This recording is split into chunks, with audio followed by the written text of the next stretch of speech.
There's a fairy tale about standing up to ridiculous egomaniac leaders, with the hottest protagonist because he doesn't fight monsters, he fights tyranny. A Russian story called To Your Good Health. There's a king who's so self-aggrandizing and so self-obsessed, every time he sneezes, everyone in the whole country has to say, "To your good health." Everyone said it except the shepherd with the staring eyes, who would not say it. The king hears of this and drags the shepherd before his throne, and even though the king looks almighty, the shepherd did not feel a least bit afraid of him. The king says, "Say to my good health," and the shepherd says, "To my good health." To mine, the king says, and he's like, "Yeah, to mine." This goes on and on until a minister steps into the shepherd. He's like, "Dude, just say it or he's gonna kill you." The shepherd says, "No, you know what? I think I'll say it if he gives me his daughter for my wife." And then he looks over at the princess who's sitting there, and it says that she giggles, for he pleased her very much. Better than any king's son she had ever seen. But the king's not pleased, so he orders the shepherd thrown into a polar bear pit.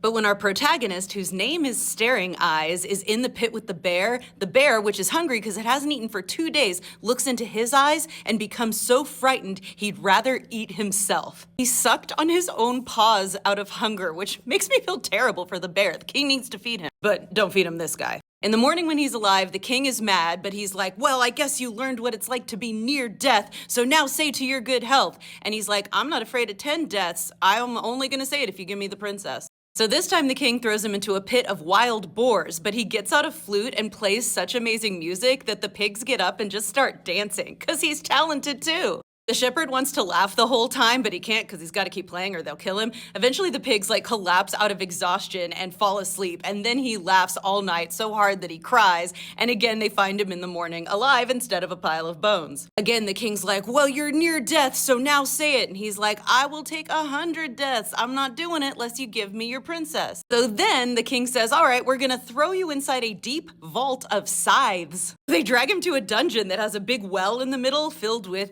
scythes. But our dude takes his cloak and hat, puts them on a stick near the edge of the well so it looks like him, and then he hides in the dark and he's like, "Hey guards, I'm gonna say to your good health after all." And they're like, "Oh good." So they come in and he kicks the body of himself into the well, and so they all think that he jumped into the well and died, but he didn't. The next morning, he strolls into the king's chamber alive, and he's like, "Oh my God, will you just say it?" And he's like, "No, not till the princess is my wife." So the king's like, "All right, can't kill this dude." So like all egomaniacs, he's like, "I'll bribe him." So he puts the dude in his coach, takes him out to his silver wood, like a forest made entirely of silver. He's like, "Say to your good health to me, and I will give you this forest of silver." The shepherd was dazed and dazzled, but he's like, "No, I still want the princess." The king takes him to a golden castle, says, "I'll give you this." He's like, "Nah." He takes him to a forest of diamonds. He's like, "You can have this. You can have all of it." And he's like, "Nope."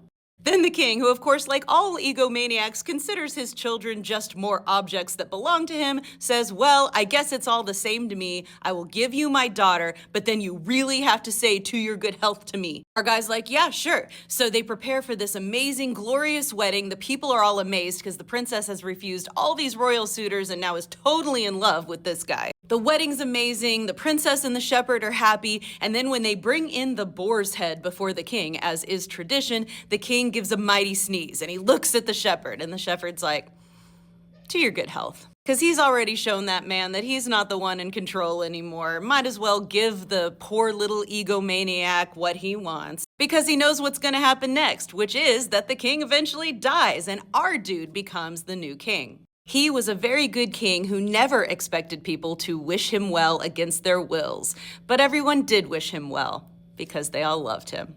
And I get it. Love this guy. And standing up to tyranny is truly a timeless tale. I mean, I know he becomes a monarch too, and it's not like they suddenly have this amazing democracy and the princess has rights or anything like that. But within the story, what the princess wants matters. He stands up to something that's wrong and gets rewarded for it, and that is what I love.